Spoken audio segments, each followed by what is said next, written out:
Today's 60 seconds is about my settings in Fusion. This is the way that I like it to work. This is a regular Fusion with the standard settings. Ugly.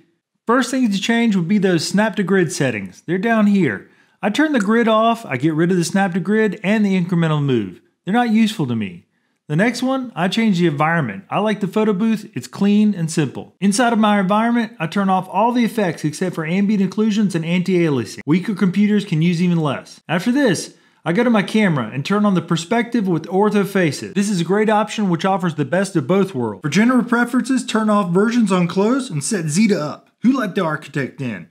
Design prefs, 3D sketches on, auto projections off to avoid unwanted refs, and make my sketches stay visible and don't move my model. Get rid of them ghosts and scale the sketch on the first dimension.